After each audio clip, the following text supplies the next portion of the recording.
Hello and welcome to Cheltenham Festival Trials Day live on The Other Hoof at 5 p.m. Tomorrow or today, depending on what day you're watching this. Plenty of answers or plenty of questions will be answered. Plenty of bubbles will be burst for the Cheltenham Festival. Cheltenham is defending his favouritism in the Cheltenham Gold Cup, but in the Bet Bright Trial Chase, as well as Thistlecrack that goes the post in the Cleeve Hurdle. Also at Doncaster, we have Barters Hill taking on Up for Review, as well as Shane's Hill taking on Vaniteur. Shane's Hill currently prominent in the market for the JLT, but Vaniteur looking to boost his claims for the Arkle or JLT as entries in both at the Cheltenham Festival. Plenty of fantastic racing to be had at Cheltenham and Doncaster. 4 races from the former, 3 races from the latter to cover here live on The Other Hoof this evening. My name's Luke Elder. Joining me is Adam Webb and Timeform's Callum Adele. Good evening, gentlemen. Good evening. Now, for the last couple of weeks, we said it's okay racing. Tomorrow, the racing is pretty awesome. I think we've made a mistake. Made a mistake. Yeah, I think we should be going to Doncaster tomorrow. Yeah, myself and Callum and Michael, for that matter, will be at Cheltenham tomorrow. The Doncaster card is just as good. The Doncaster card is absolutely terrific. And it's a little bit closer. It's a little bit closer as well. But as mentioned, we've got Barters Hill taking on Up for Review. We've got a Sky Bet Chase as well as the Mare's Hurdle. We've got Shane's Hill taking on Vaniteur. Fox Norton's also in that race, along with Arzal and Bouvroy. It's fantastic racing tomorrow, Adam. Yeah, it is. Even the 2-mile handicap chase is a really good race as well. You've got some progressive novices in On Tour and Red Spinner turning up there. It's a really good card at Doncaster and at Cheltenham, obviously. Always a good card on trials. They're always one of my favourite days of the year, so I'm really looking forward to it. I say it's a shame, really, that we don't get to cover all the races. We only got 7 races to cover. We haven't got Shane's Hill and Vaniteur. We'll answer a couple of questions about that a little bit later on. We've got some fantastic races to talk about, though. But at first, we'll reflect on last week ever so slightly. Naps, how do we get on? I got beat by the horse that I muted as a danger, but had my own doubts about. He looked very good, did Bundoran, and I think in time, giving £6 to him, Vintage Clouds, it could look as though it was a difficult task in a few years' time. I have absolutely no idea what I napped. Rev de Silla. No. Sorry. I know it got beat. It got beat. We'll leave it at it got beat, because that's the generic answer for my naps weekly. They haven't been as great as of late. We'll look to change that throughout the course of this show. And as always, you guys can get in touch at home that are watching live. At On The Other Hoof is our Twitter tag. If you're watching this on repeat on YouTube at your convenience, and you can comment in the comment section below. We'll try and get back to you or answer any questions that you may have in next week's video. But tweet us at On The Other Hoof any fancy or question that you may have for tomorrow's racing, Sunday's racing even, and any long-term prospects you may have for the Cheltenham Festival in just 7 weeks' time. I just remembered what my nap was. It was Theo's charm. Theo's charm. Yeah. Theo's charm. Yeah, apologies for that. It was a loser though, so we weren't wrong about that. But please do get in touch with us. At On The Other Hoof is our Twitter tag. All questions and fancies will be read out at the end of the show. As mentioned, we have 7 races to cover live on The Other Hoof this evening. The 150 at Cheltenham is the first of those. The Bet Bright Trial Chase, known as the Argento throughout the years, known as the Cotswold Chase throughout the years, as well. A Grade 2 over 3 miles, 1 furlong and 56 yards. 8 go to post here, Adam, and really it's all about Cheltenham, who is currently your favourite for the Cheltenham Gold Cup in just under 7 weeks' time. Yeah, he was so impressive on his return to action in the John Durkan Chase. I was worried about him. I thought he'd need the run. I thought 2.5 would be too short for him, and he was just so impressive in beating Valsalido. I mean, the form of the race hasn't really exactly worked out as you'd have hoped, but he looks the leading contender for me out of Willie Mullin's stable for the Cheltenham Gold Cup, and it's good to see him here. I mean, the slight concerns you can have tomorrow, he won't want the hardest of races with it only being 7 weeks to the festival, but even then, I still see him winning this pretty comfortably without having to have such a necessary hard race.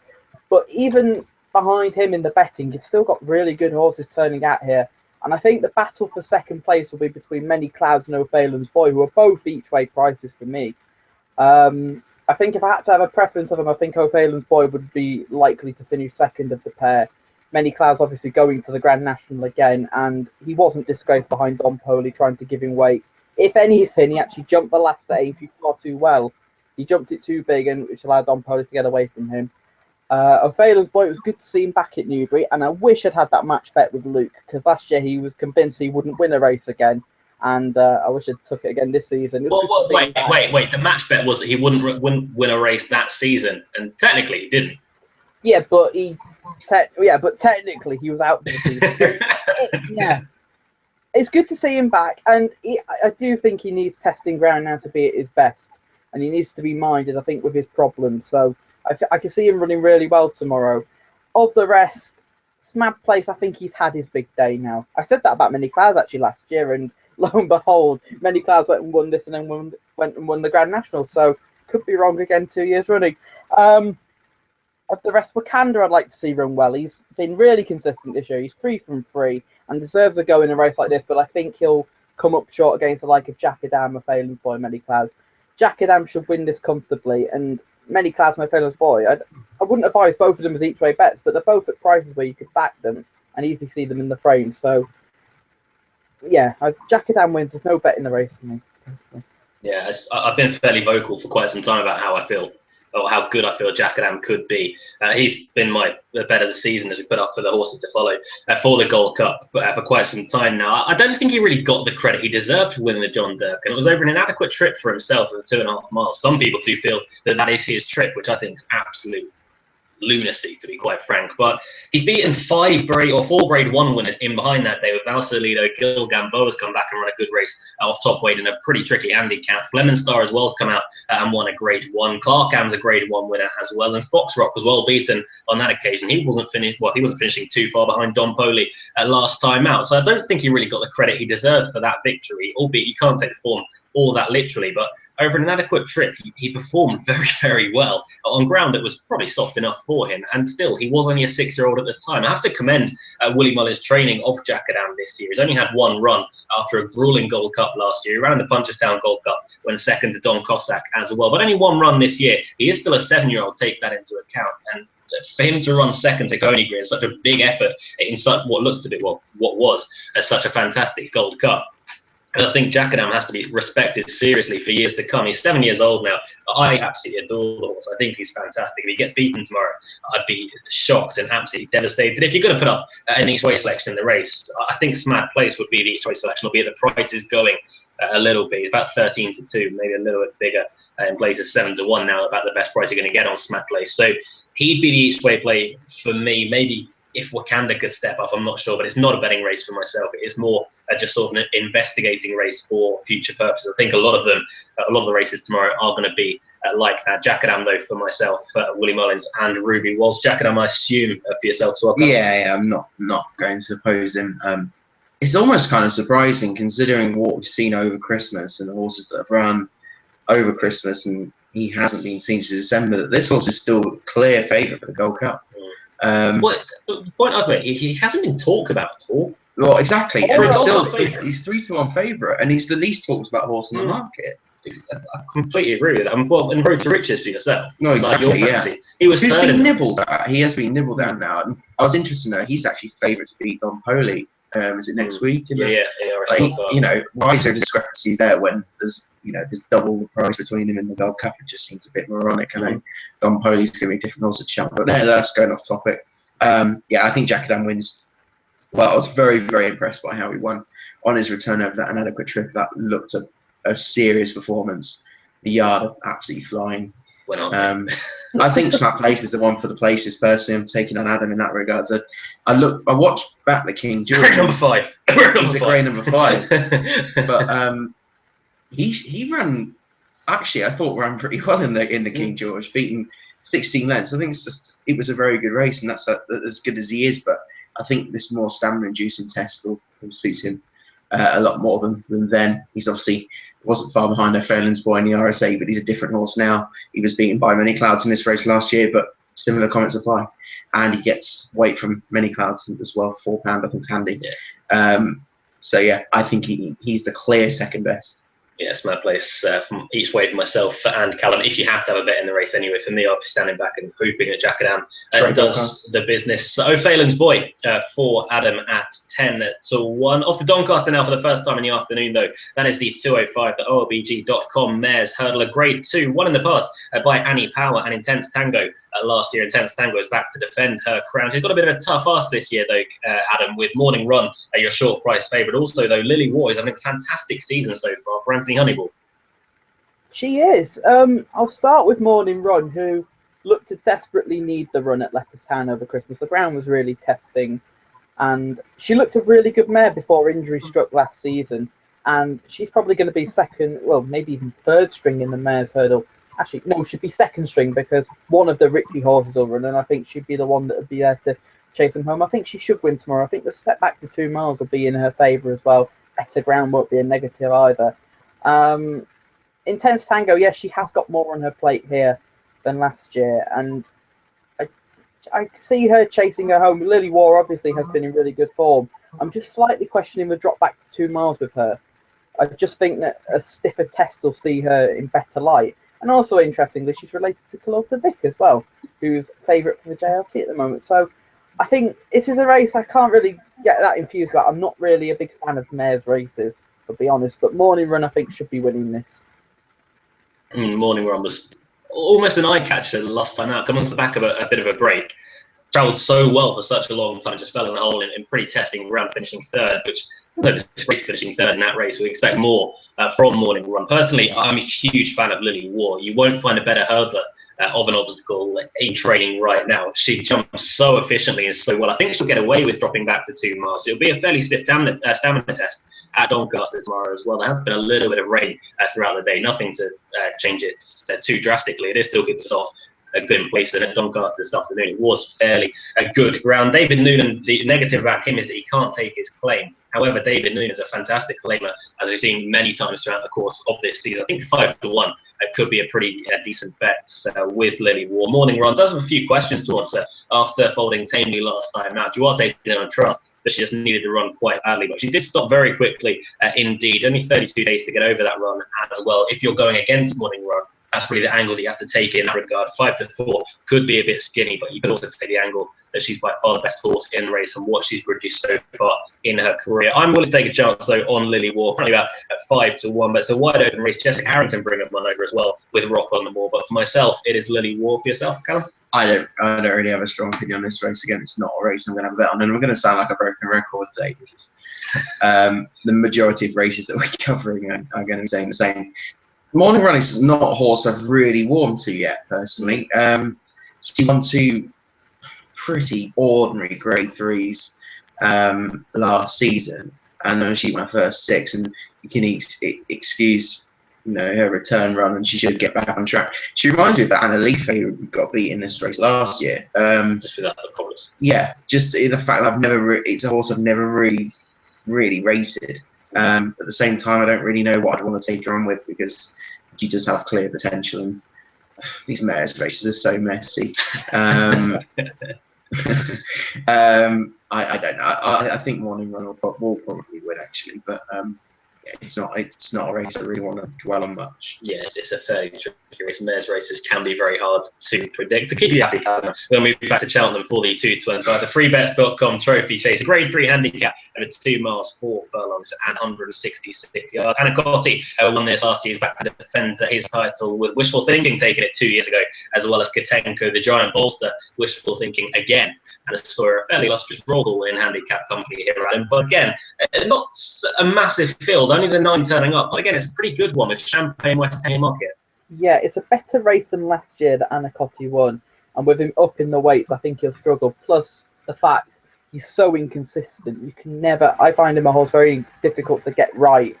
He could go well tomorrow. But the way I'm thinking, he needs a real end-to-end gallop here. And I'm looking through the race, and I'm not sure where he's going to get this end-to-end gallop unless he goes out and makes it a test himself. Champagne West, he ran really well in the Caspian Caviar Gold Cup. He gave the fence in front of the Sands a right old belt, and I thought he did really well to finish second behind a well-handicapped stablemate in Village Vic. If he's got grade 1 aspirations at the festival, he has to be winning this off his mark of 154. Irish Cavalier, I'm not sure he's going to run personally. All this rain that's due, I don't think suits him. I think he needs better ground to be at his best. And arguably he wants further as well. Barry Geraghty got off him in the King George and said that he was going flat out the whole way, and he was in one gear and he couldn't quicken. He just went the same speed throughout the whole race, and ultimately wasn't good enough on the day. But I think he's one for other days further on in the spring. Of the rest, the only other one that interested me was Salubrious in first-time blinkers. If this race does turn into a real test, this is the type of race I think could suit him. I know last week I said that 2.5 or 2.5 wouldn't be his trip, but on really testing ground, if they do go a decent gallop, the blinkers could just keep him interested, and he could go well at that price. Any of the John Spirit obviously is being aimed towards the festival. The ground's going to be too testing for him, but it wouldn't surprise me to see him run well. I thought he travelled really well on New Year's Day, and he showed something for the first time this season. Champagne West is your likely winner. I couldn't have a bet, but if it was, I'd have a couple of quid on Salubrious. I just think at the prices, the first-time blinkers could be of interest. I think that, personally, I think this is one of the good things of the day with Champagne West. His form is miles ahead of anything else in the race. He's had a bit of time off. He does go best fresh. They were talking about going straight to the Ryanair with him. I just wonder why they've stopped off here. I imagine they want to take advantage of a fairly leading handicap mark of 154 still. He was beaten by Village Vic last time out. Not all that far either. He was behind his stablemate Village Vic. Richard Johnson's on board at this time. He was on Village Vic the time before that, but the horse that was in front of him has gone on to win once again on New Year's Day. The form just looks rock solid for Champagne West. He will probably go on to Ryanair after this. I hope so, because I backed him anti-post for that. But 2-1 tomorrow, I think he's still a very well handicapped sort. He's by far the best horse in this race, and he's a horse that I would expect to progress into graded ranks, potentially even become a grade 1 horse further down the line. The Ryanair looks to be a perfect race for him. Anacotti, I completely get what you say, Adam. He's inconsistent. I think that the break will have done him a bit more good than it would have done last time. He was only off just under a month between his Paddy Power win and finishing 6th to Village Vic last time out. 49 days off though this time. That will have helped him out a little bit, saying that, as you say, there is no real pace in the race. If he does want to go and make it, which we have seen him be able to do in the past when winning the Grade 1 Felton, then Anacotti could be a danger to all. 15-2, he might be an each way price for some at those sort of odds, but for me, I can't see anything but a Champagne West victory. I think he's a very well handicapped sort, and I would expect him to be a major player in the Ryanair come March at the Cheltenham Festival. Callum, Champagne West for myself, and for Adam, yourself? The only thing that worries me about Champagne West is his jumping. I don't think he jumps well enough at times. I think obviously he fell 2 starts back. He made a horrendous error early on in the race and did well to get so close, considering he made that really bad error. Look, I'm not doubting this could be a graded horse. It's going that way definitely, and it's by far the most interesting in this race. But for a horse that has had his jumping problems from the start, he's only had about five runs over fences. I could leave him at the prices personally. I'm actually going to go with Salubrious again. I went for him last week, and I just think God loves consistency. Well, he's always a horse that I've liked, but I mean, I actually think this is the trip he wants. I know he won over 3 miles over fences back in November, but he's not a horse for me that lacks speed whatsoever. I mean, he's obviously a winner around this trip at the festival over hurdles, and he's not any slower for me now. He's just, for me, he's a horse that kind of needs this trip personally, or a good test at this trip. I think the blinkers are a big positive. He was a horse that just kind of wasn't really interested last week. I was interested to read Nichols' comments actually in that on the Betfair website, saying that he came in and barely had a blow, and it's almost like he didn't have a race last week. And I think the blinkers might prop him up. He's not a good mark, I think, anyway.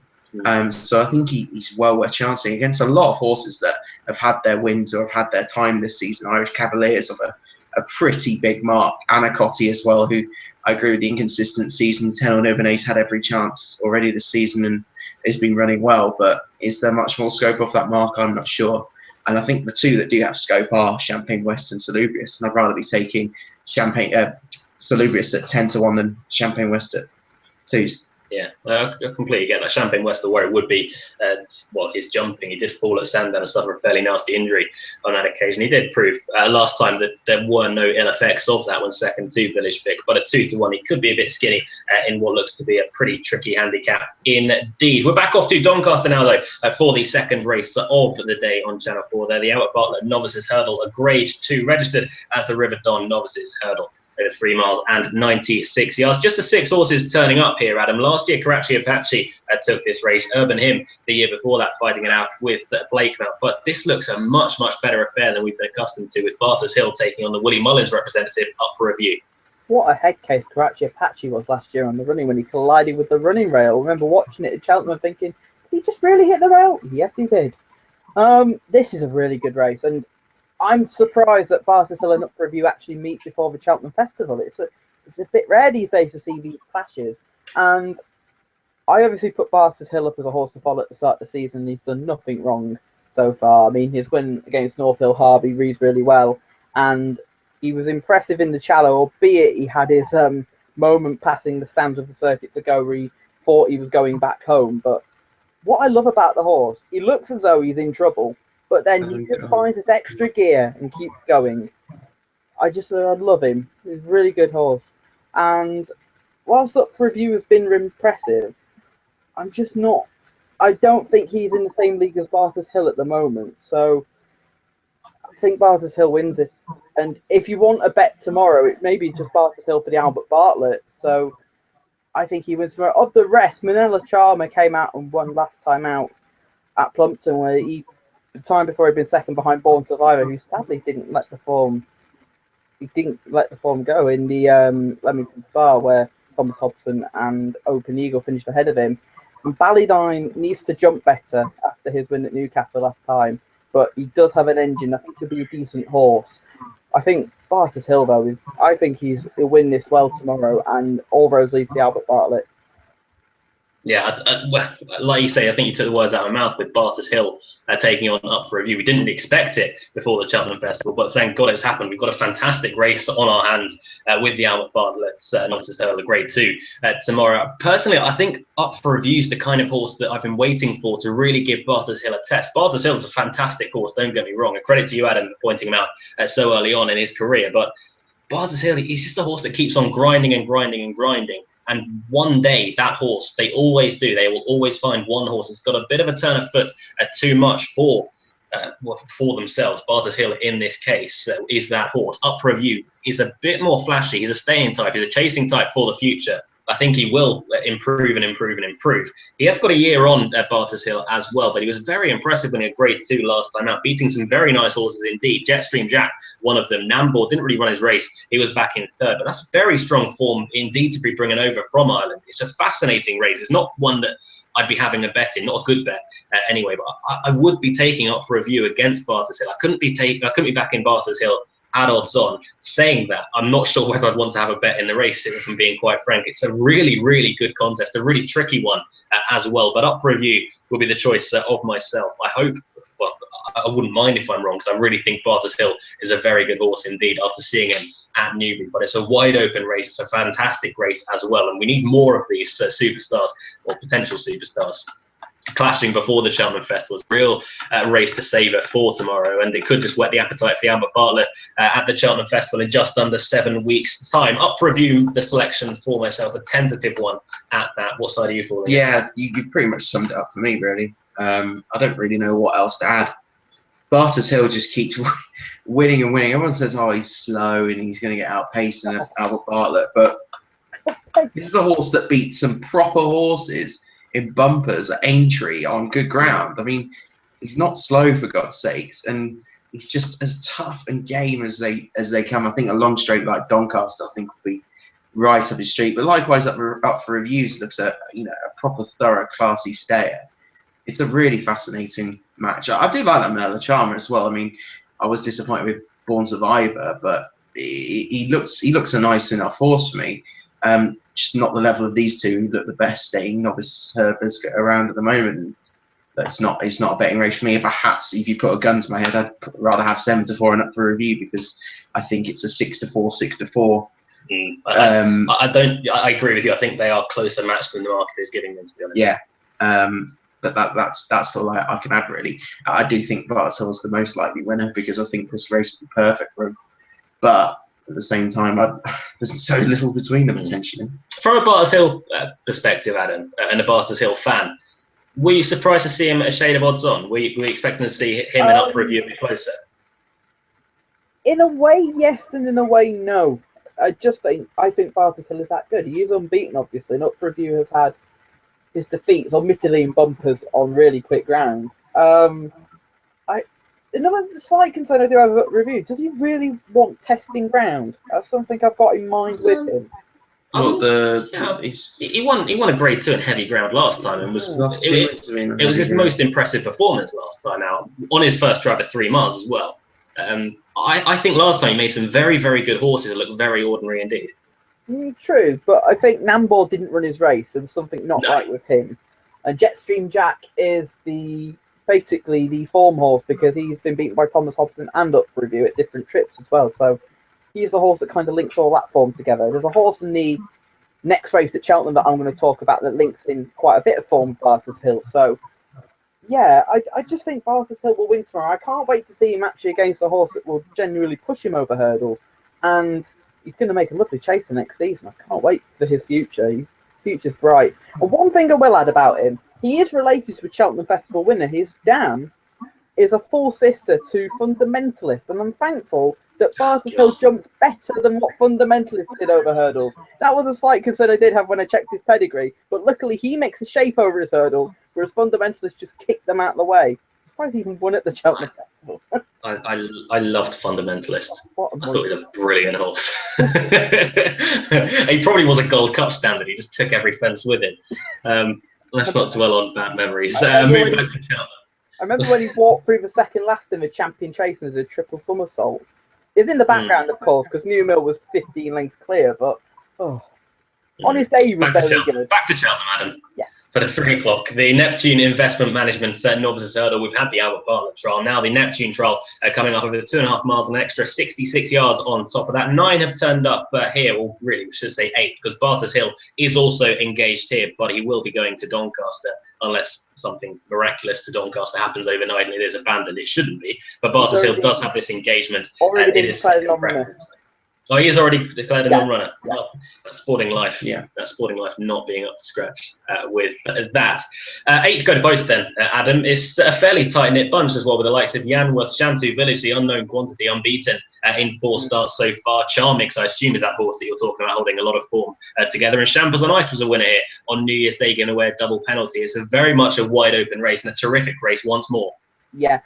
Charmix actually isn't the horse I was talking about. It was Baden who was the horse I was talking about, because I'll talk about Baden first. He was beaten by North Hill Harvey. Sorry, wait. Isn't it not Barden? Barden? No, actually, if you watch that Stan James video, Nicky Henderson spoke about this horse. And he said, we call him Baden because of the German Barden connection. So they call him Baden. So they call him Baden because of the place in Germany called Baden. Yeah. Don't know why, but that's what Nicky said. I think he was fairly intoxicated at the time when he made that statement, but they call him Baden. So we're calling him Barden on this show. I'm calling him Baden. He has form that does link with Barter's Hill because North Hill Harvey. he has form with Barter's Hill in the fact that North Hill Harvey beat him at Cheltenham. He got stuffed by Barter's Hill at Huntingdon, and the horse that was potentially going to win that day, Politolog, who was giving them all a fair penalty, got beat by him in the Challow Hurdle convincingly. So I do think Baden's a nice horse. I just don't think he's up to this grade over hurdles. I think he will make a really good chaser next season. He's got the size for it anyway. I'd like to see him run well tomorrow, but I don't think he'd be good enough. Of the front pair, even though it's a front pair, I do think Charmix and Champers on Ice and Chef de Ver are slightly overpriced. I'd have them shorter, definitely. But I do think it does like at the top of the market. I think Yanworth is the one to beat here. Everybody's been saying he's a 2-miler, but I've been looking forward to him actually going up in trip rather than staying at 2 miles. The way he stayed on in the bumper, he was given a poor ride that day, and arguably should have been 2nd or 3rd on that day. But if AP had actually found the gaps at the right time, he'd have finished a lot closer. His hurdling is getting better, and I think a longer trip will help him settle more, and he will jump better.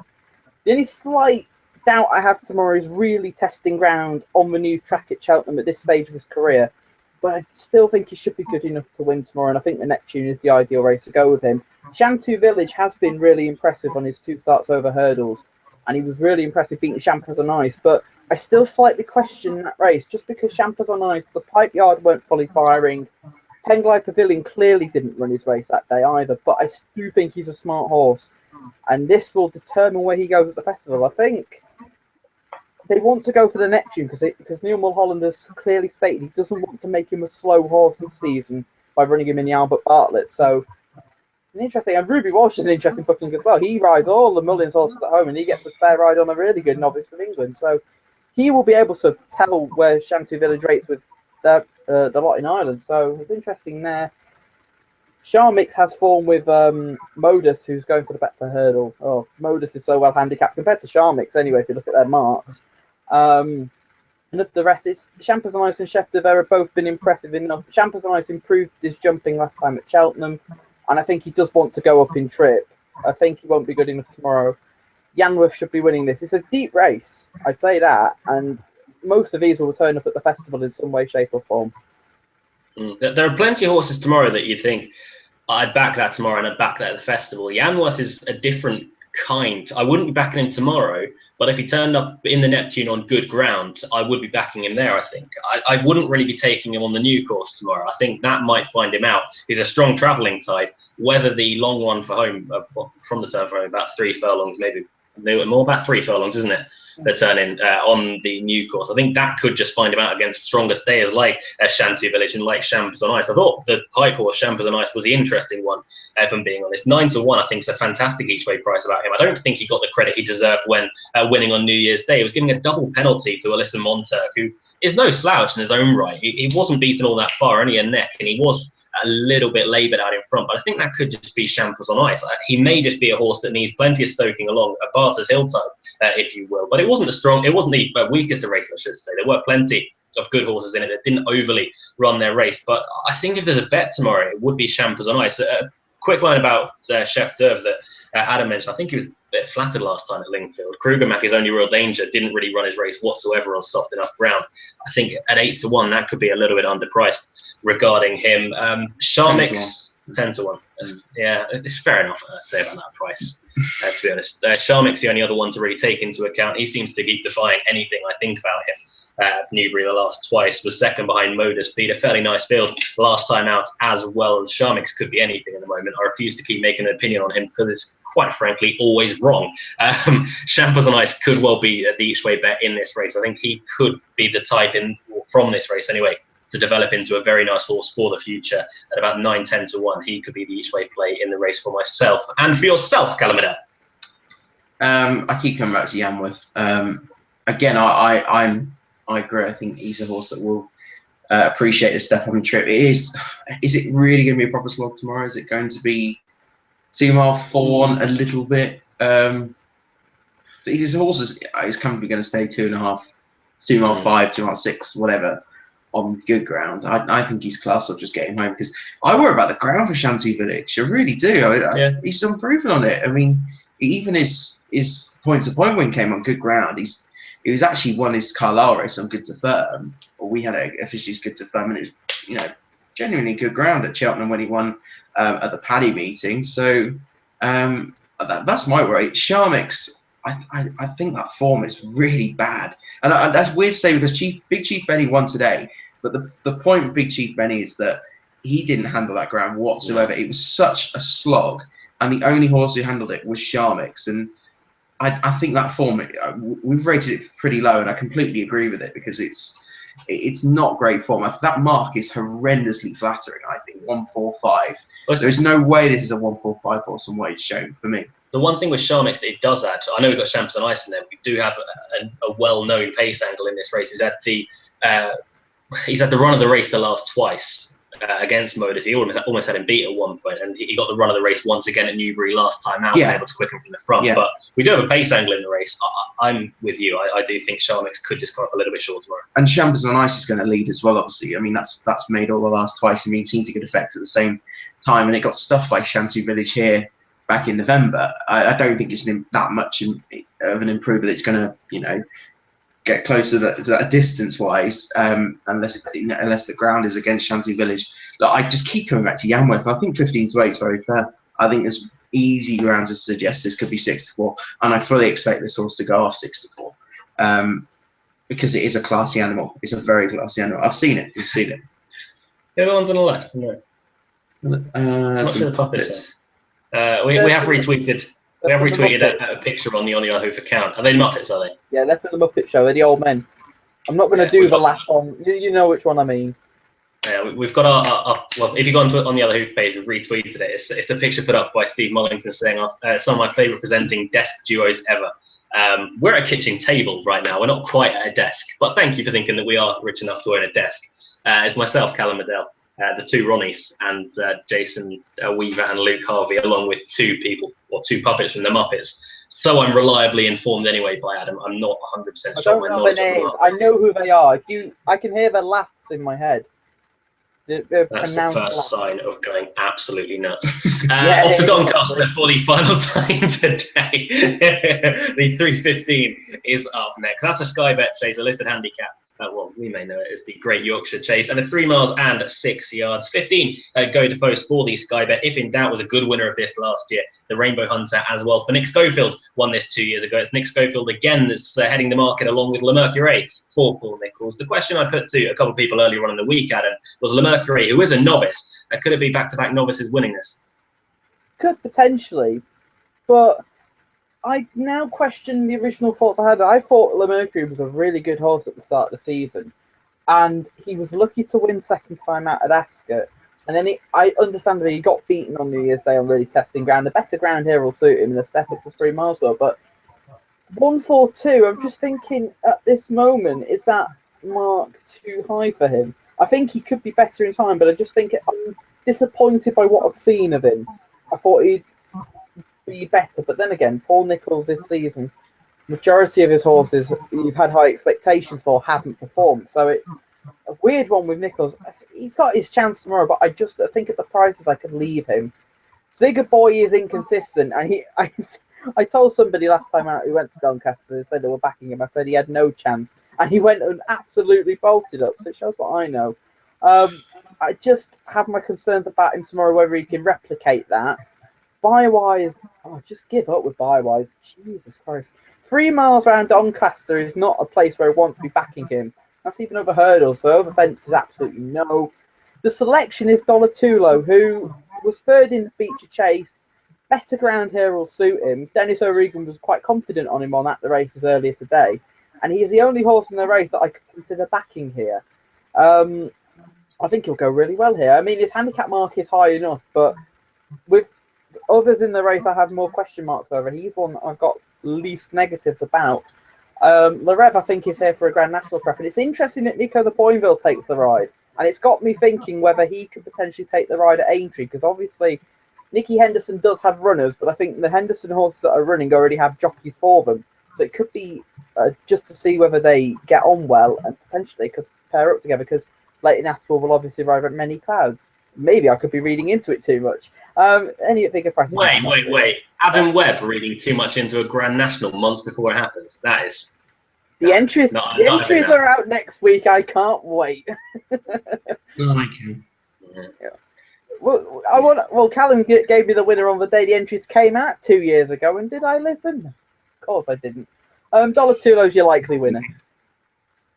The more I look at this race, the more I come round to no planning. I think both myself and Callum were a big fan of him in the Royal America that was abandoned on Boxing Day, the day after Boxing Day, over the festive period. But Paddy Brennan taking the rides, an eye-catching jockey booking, 11-1 for a horse that's very well handicapped of a mark of 137. Hasn't been running all that badly. He was unseated in the Beach Chase. He's only a 9-year-old as well. The triple, no problem. The better ground will probably suit him a little bit. For a Sue Smith yard that's been in absolutely fantastic form for the whole season. There's literally been no slump in their form whatsoever throughout the whole course of the 2015-2016 season. He ran well enough by Verlion Rouge 2 outings ago, beaten 13 lengths. Verlion Rouge is a horse that could still be a great deal better than his handicap mark suggests. As mentioned, unseated in the Beach Chase last time out. Has been off since that day, but did have an engagement in the Roland Merrick, so I would go against it, or no planning really having a problem, and he's just being aimed at this race. It's not the strongest Sky Bet I can remember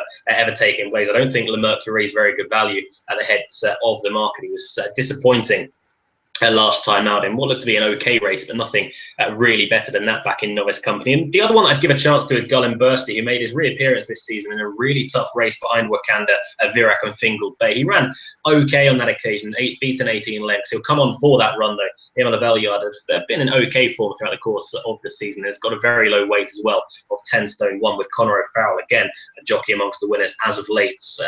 This afternoon carrying 10 stone 1. That combination could be fairly potent if I can spin out the words. No Planning also off a low weight of 10 stone 4. Paddy Brennan taking the ride. Those two would be my idea of bets in this race, both each way 11 to 1 and 14 to 1. I think we're pretty much singing from the same hymn book with No Planning, aren't we? Yeah. The more I come around to it, and the more I think that this is a bet tomorrow. That's a big price. I can't find a negative. Any views? Can you find a negative on this horse? Because goes fine on any ground. The yard have continued to be in flying form. It was a really, really good effort at Haydock when he was up with a pretty strong gallop throughout. You can easily excuse unseated. When he unseated in the Beecher, I fancied him for the Roland Merrick.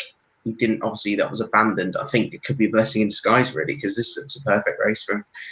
Le Mercury was a horse I put up as a horse to follow early in the for the jumpers list, and he's done pretty well. I don't know. I'm just not quite sure about him. I don't know. I think the step up to 3 will suit, but do I really want to back him at 13 to 2 in this? I'm not sure. I think if it was this time next year, I think Le Mercury would have a better chance. I think he's still got a bit of maturing left to do. He's still a big baby for what it's worth. He's only 6, isn't he? Yeah. And just turned 6. So Zigger Boy, I hate that horse. We try and be democratic and politically correct on this show. You just come out with that. I followed that prick of a horse on a cliff last year. And he did naff all, and then he went and bolted it. Like, I even backed him on his return when he ran at Exeter, and then he I'm dead against him off stone higher. I couldn't have him whatsoever. It might just be the ground, but I don't know. I couldn't have him whatsoever in this. Not off that mark. By Wise, we made the point earlier saying, well, that Evan Williams doesn't really think he stays 3 miles properly in this sort of field, and I kind of tend to agree with him. It's the point. Evan Williams didn't want to come to this race. He wanted to go to Cheltenham for the race that Champagne West is favourite for, but the owner put his foot down and said, no, I want to go for this guy bet where Evan Williams doesn't think he'll stay. That's strange. There's plenty I can easily rule out. Kulog, he's a lovely horse, but he's a one-dimensional front runner. I don't really think he wants 3 miles at the moment. I think he's a horse next year, early in the season, like we've seen with a lot of Longson horses that will win a big pot at the start of next season. Hollywell, I couldn't touch Hollywell. Dollar looks handicapped to the hill. The Rev interested me. And I looked at his record going left-handed. It's dreadful. I don't think he's actually finished. Well, has he finished going left-handed? In November. Oh, yes, he's finished, but he's not come close to placing. He was going all right in a novice chase at Newbury when he unseated. He wasn't far off behind the start. I backed him that day.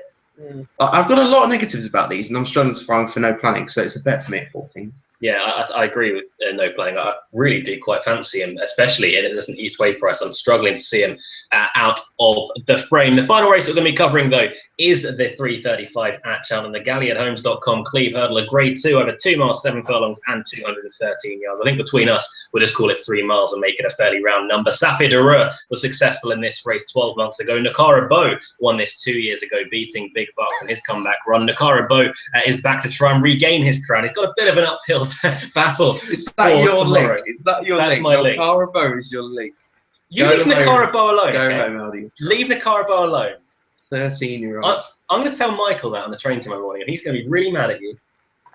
I know enough thoughts, but I also his face for that one. He tipped it up on the other hoof, and I think about 66 to 1, and he didn't have a penny on it, and he was just on the stands going, no. Oh. And we had Pigeon Island stood behind you, so going, oh my God, Big Bucks is going to get big. Yeah. Enough memories from the other hoof vault. This race, I'm going to start with you, Callum, this time, actually. I'm going to break the mould. This race revolves for the majority of people, for I assume us three, around 2 horses. And these 2 horses could have a serious hand on the Ladbrokes World Hurdle at the Cheltenham Festival in due course. Thistlecrack is your odds-on favourite, but there was a real-life contender was born on New Year's Day in the Railkill Hurdle. That was Camping Ground for Robert Walford Yard. Leighton Aspel is on board. Stepping up for 3 miles shouldn't be any sort of problem. He's 9-4 in the market. And Camping Ground, you should give Thistlecrack a real race tomorrow. Yeah, I didn't see that coming from Camping Ground, did you? No. I lied. I did see it coming. That was horrendous after timing, but yeah. I've got a nice price on this horse for World Hurdle, so I hope he wins tomorrow. Yeah, I think it's a cracking race. I think on the ground, I would actually rather be with Camping Ground tomorrow. I've got no issues with him staying 3 miles. I love the way he won on New Year's Day. He absolutely pinged the hurdles on the back straight. He jumped. He gained well. about. He took a length or 2 out the whole field at every hurdle. He absolutely pinged them. He's always a horse that they've rated very, very highly. That is not a win that was out of turn. He's actually gone up £2 or £3 since he won, because I think of Little Rockefeller's cracking effort in that handicap the other day. I just want to touch on the form of Camping Ground. A lot of people have been knocking it. There's been a few questions in tonight knocking the form, saying it's not really up to much. I think it's my turn to be PC now. I think that's bullshit, to be honest. Because Little Rockefeller, he stuffed Little Rockefeller, who's a proper 150 horse. He ran a really good race in handicap at Ascot last week off 151. He was a good third to Rock the Casbah on that occasion. I can understand the other. I mean, Cole Harden's clearly not been. Cole Harden will improve. Or delay, you can forget. But I think that's a much stronger race than people are actually giving Camping Ground credit for. He just absolutely stuffed them as well. You've got to remember they absolutely stuffed them. But I think Thistlecrack's been awesome as well this season. It's always interesting when they both ran in the Imperial Cup last year, and Camping Ground gave him a stone and had a breathing problem and still beat him. I know it's a different matter over 3 miles now, but. Yeah, I'm firmly in the Camping Ground camp tomorrow. Well, the Camping Ground but ground. I do think on good ground, I think Thistlecrack is probably the better horse. I cannot wait for this race tomorrow. It's a belter, isn't it? I am really excited for and this. The rest are just no, it's just between these 2. Surely, I can't have Petty Zig. No, Petty Zig, I think will struggle. It is between these 2 for myself. I know the Romford Pelé is a horse that I've liked in the past, but not in this company. Thistlecrack has been absolutely awesome this year. I cannot fault him whatsoever. It's been a horse that I'd given a hard time to last year. I didn't really think he was up to scratch, and apologies to Adam because I did berate him for that. But Thistlecrack's come through with flying colours this year. He's obviously won at Newbury, winning fairly nicely. And after that race, I thought, okay, he's quite a nice horse, but will he go on and really stamp his authority on the World Hurdle market? And by God, he did, when absolutely slamming Rev to Savola by 8 lengths in the Long Walk Hurdle at Ascot last time. Now, that was 42 days ago. He's had a bit of a break since that day, but in between that, Camping Ground has emerged as a real-life danger for the World Hurdle. He won really nicely in the Railkill. I've already made my thoughts fairly apparent on what I think the form of that race in the Railkill was like on New Year's Day. I think it was pretty decent form, to be quite frank. I get why they went chasing with Camping Ground, but there isn't a lot of scope and substance to him. I would be surprised if they ever put him over a fence again after his fall unseat in the Peterborough Chase. I wouldn't. They're going next year. Are they really? Yeah, they've already mentioned. Bad idea. But it's clear how high a regard Camping Ground is in.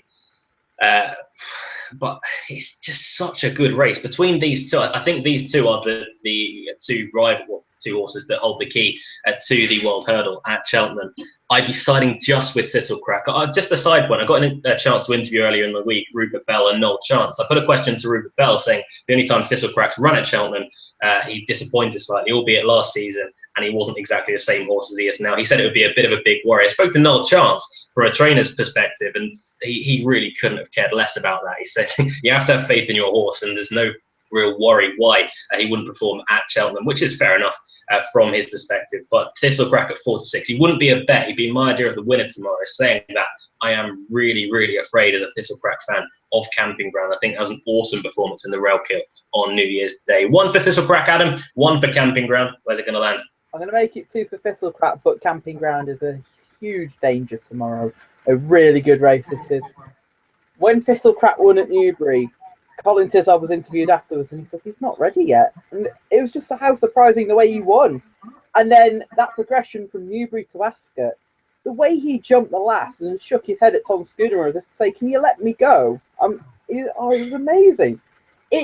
I watched the other day. I watched Big Bucks win against Dinast and Co. in that same race, and he jumped the last, similar to how Big Bucks did. And it's sort of, "I want to go, let me go," boom, and he was off. And that's against Rev Discipler in the race that Rev Discipler has farmed, and to stop him 8 lengths practically on the bridle, that was some effort. I'm not worried about him at Cheltenham. When he ran at Cheltenham last year, he was coming off it was a short break. It was only like a week. He'd ran at Wincanton, won a novice hurdle, and Colin Tizard pitched him in at the deep end, and he never travelled that day. He was beaten at the top of the hill, so you can put a line straight through that.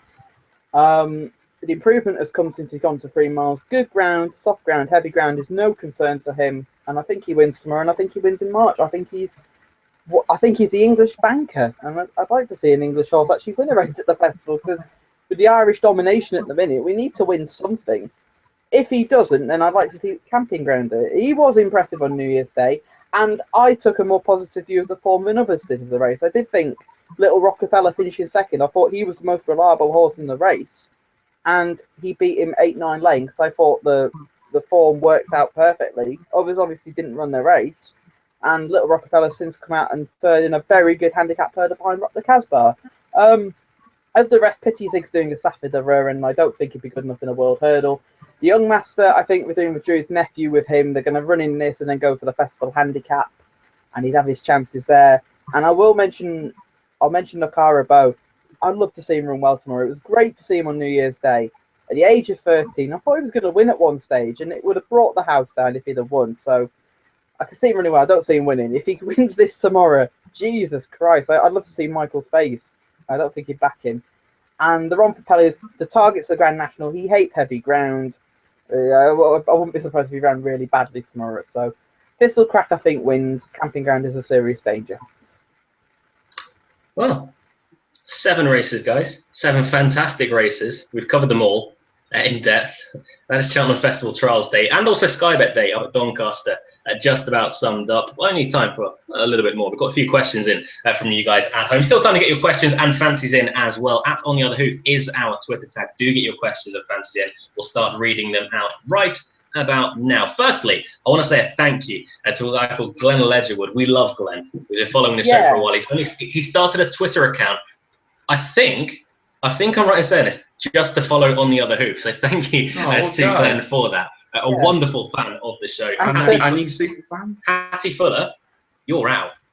Glenn Ledgerwood, you're our new super fan. Thank you for following On The Other Hoof, and thank you for your kind tweets last week. As always, though, Kai Wills is the first tweet of the week. I say as always, he's let us down a couple of weeks. A couple of weeks running now. But he says, evening, gents. I like Modus for the Betfair Hurdle. Thoughts? Take the 7-1. No, John Constable at 16-1 is a fantastic bet in that. If you fancy Modus, do take the price, because he was 12 when the entries came out, and he'll probably will go off shorter. So if you want to take the price, I'd take it sooner rather than later.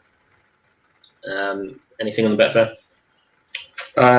Modus? I thought Modus has been it looks a good thing to me for this. We'll get to that. Yeah, in due course. Kai's second question: is Thistlecrack and Jackadam double? That's really poorly worded, Kai. Thistlecrack and Jackadam double printing monies. Monies start with a Z. Thistlecrack's, yeah, that's weird. Jackadam's spelled wrong. Spackajam. Spackajam, Kai. That's my new favourite word. Spackajam. When he wins the gold cup. That's an On The Other Hoof thing. Spackajam. There's one for the bloopers reel if we ever make one. I wouldn't be on double, to be honest. I think Jackadam is home and hosed as long as he stands up. To be quite honest, I wouldn't be putting Thistlecrack or anything in the Thistlecrack race in a banker double. If I'm being perfectly honest with you, best of luck with whatever you do double Jackadam up with tomorrow. Kai Kijay the second then tweets in saying, what do you make of Shane Hill's jumping technique, and will Smack Place be taken on for the lead? Shane Hill's not a natural chaser. I think that's there for all to see. He's made mistakes once they've really got racing. At the last the last 2 fences for his last 2 races, and his only 2 races over fences. That would be a big worry for me against Vaniter. Saying that, I did expect Shane's Hill to be favourite over Vaniter. Yeah, I'd agree with that. His technique is low and flat. If he picks his front legs up more, then yeah, but I just don't see it happening, especially 2 miles around Doncaster. If he wins tomorrow, I'd be surprised. And Smad plays, I think he'll likely be the likely leader, but I don't think he'll go an end-to-end gallop on the ground. I don't think Jack Adam would be too far away from Smad Place. Oh no, he won't be. But and again, Jack Adam could easily make the running. He made the running in John Durkin, so. Next tweet in. Don't say he'll make the running tomorrow. There's loads of front runners in there. Who? Check it out. Jack Adam. No, I don't say he made the running. He would be far away. I think they'll go quick on the ground. So. Next question. I think that's Alex Bellew. I think he's changed his name on Twitter. Al Belly. Yeah, yeah. Alex Bellew saying, imagine a chap needs to win tomorrow to have a chance of getting in his race at the festival. 4-1 could be. I think Imagine the Chat is a very, very, very strong bet tomorrow. He was incredibly impressive at Newbury last time out at a period where the Rebecca Curtis yard were in really poor form indeed. Always are. I think as well in the ATR Stable Tour. I think Robert Cooper or Sean Boyce. I can't remember which one it was that did it. So Sean Boyce. Well, okay, I'll take your guys' word for it then. Yeah. I've watched it many times. I seem to remember Imagine a Chat was the horse that Rebecca Curtis really wanted to show off to Sean Boyce. Whether JP would be happy about that, I'm not sure. But I think Imagine a Chat could be a very good horse in due course. Tony Amato has then tweeted and saying, "Hi lads, Barter's Hill for me in the big race. I just think up for review once it's softer than Donny will be." That's an interesting point about up for review. I'm not the only person that thinks it then. Would he just want? Does he just want a bog? I'm not potentially. Yeah. I was looking like both his, his last 2 wins have come on very heavy ground. So even though he's by a good ground sire in presenting, he may just want to the bottom. He may be even better on good ground. We'll see tomorrow afternoon. Tony Amato's nap. Surprise, surprise. Tony is napping in a bumper.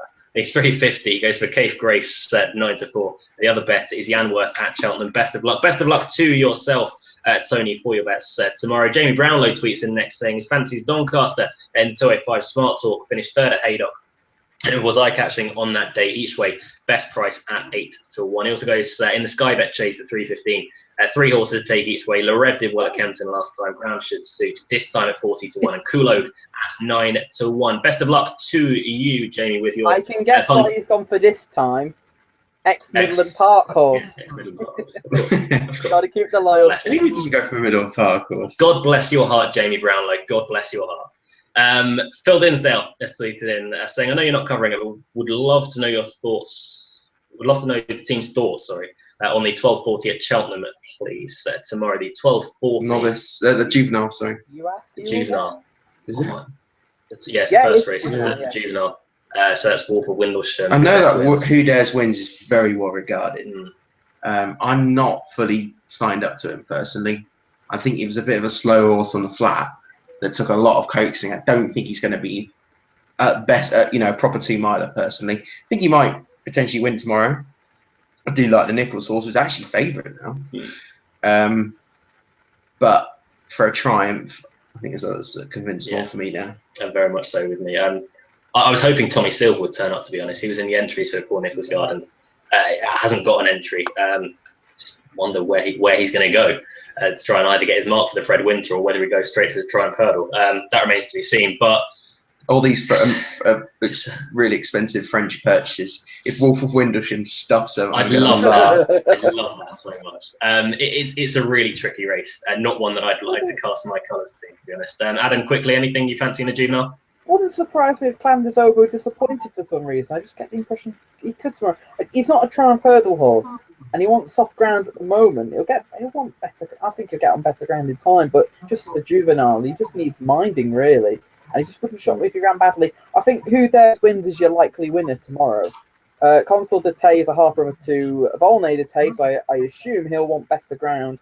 And the other Henderson horse, I think, will also want better ground as well. So Who Dares Win should probably win that. Private Sean has tweeted in saying, I lay in bed last night. Where's this going, Sean? I think to myself, a sound investment value for the Ryanair. What I price don't know is what price it? he is for the Rhino. Yeah, Hang on.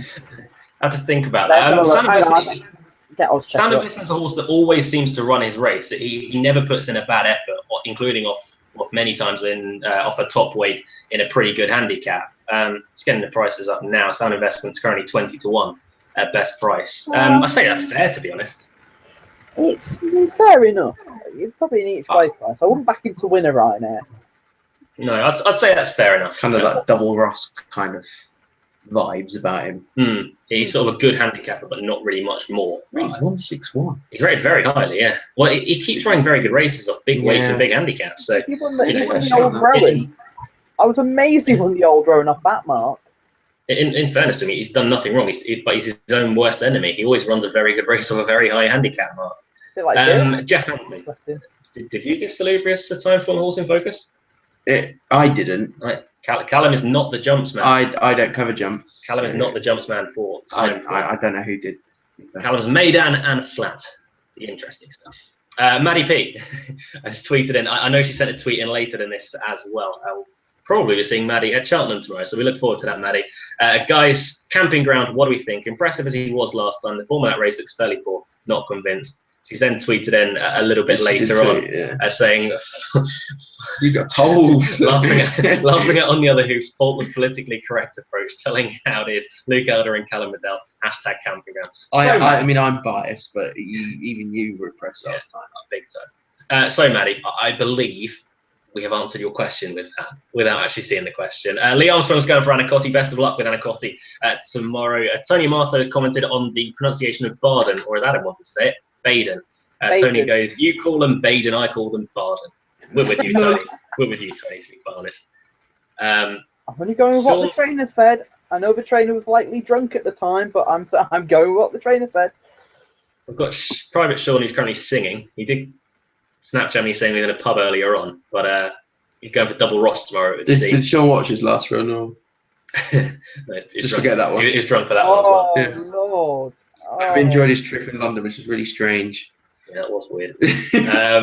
Gary Woods has then tweeted in saying, Grebe, a very strong player in the last at Maidan tomorrow, plus no price, but great to see Blue Creek back again. I wanted to put Grebe to you, actually, because you're a guy that's, for the last year, maybe a bit longer, been wanting Charlie Hills to really put Grebe up to 7 furlongs. As you tweeted earlier on in the week, that Doug Watson, his first run for him, has put him up to 7 furlongs.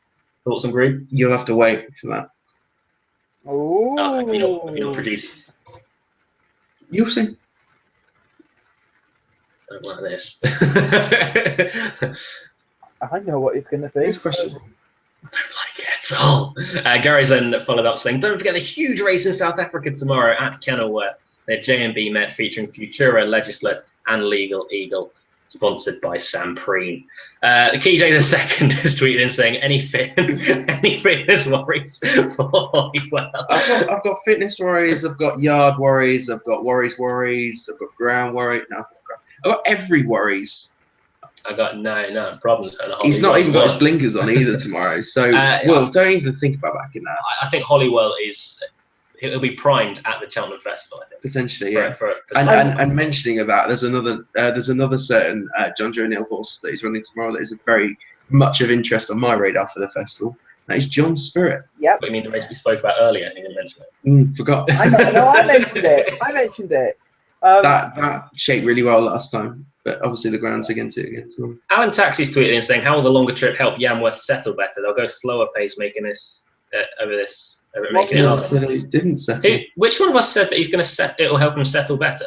Me. It will just go in the. Oh, right. Yeah, I think it'll help him settle better. I mean, it's a better class of race. In theory, he's yeah, right. In theory, he is right, but it is a better class of race. Does he not settle? He just travels strongly. Yeah, he's just a very good horse. You always get a grip on him, can't you? Like, he just travels strongly. He's a good horse with a very large engine. We've got nowhere near to the bottom of him. He pulled very hard at Exeter, we'll never know. no one will. Nobody saw that, though. We'll take Barry Garrity's word for that one. Did he actually run down the back straight? Oh, yeah, sure did. That was a quick time. 1 minute for 2 miles. Fair play. You must be on the same diet as Trista. That is the final question.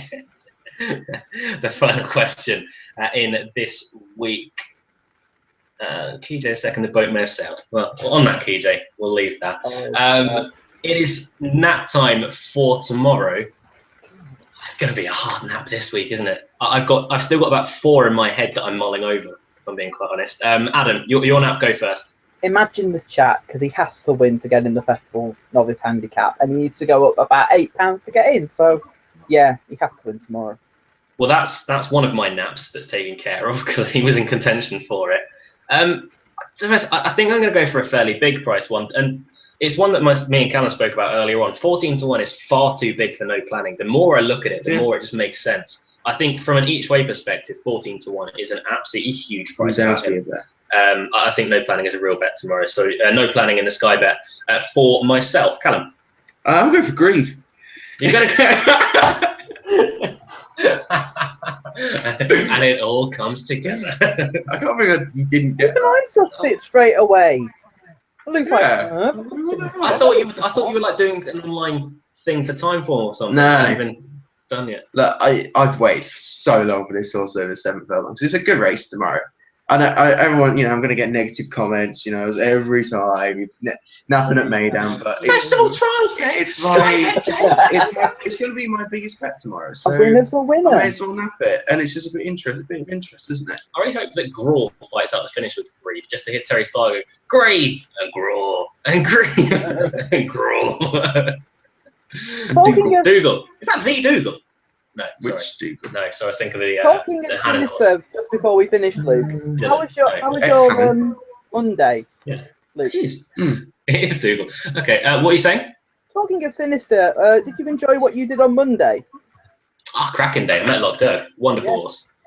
Wonderful. We had to keep that secret for weeks, and we did it. We managed to do it somehow. Wonderful horse. That was fun. But thank you to everyone for tuning in this evening. Any last comments ahead of Festival Trials Day, guys? No. Have a good day. See you at Cheltenham, actually, if anyone's there. Yeah, if anyone is there and they do see us, then do come up and say hi. I do really enjoy meeting you guys that do watch the show. And our thanks again to you guys for taking the time out of your Friday evenings to watch this show. Plenty we have done as the later date at 9 o'clock. And also, before I forget, we have got some Cheltenham Festival previews coming up. I can reveal the first few guests as well. As of the last 2 years, Nick Schofield has joined us. Thankfully, we're doing something right because he's agreed to join us once again for a 3rd consecutive year. He'll be taking the 4 championship races. Our second guest has also been lined up. Josh Moore will be joining us to cover the Novice Chases. Armad will be going for him in the Arc. We'll also get the word on Traffic Fluid, who'll be his mount in the Champion Chase. And as last year as well, Tom Stanley of RUK and Oddschecker did join us to preview the Novice Hurdles, I think it was. Far more important guest than those other two. He did Novice Chasing. There's one more thing you've got to do. L Bloodstock want their... Oh, man. Nearly. That was a close. We even read out Gary's questions. Good work, Adam Webb.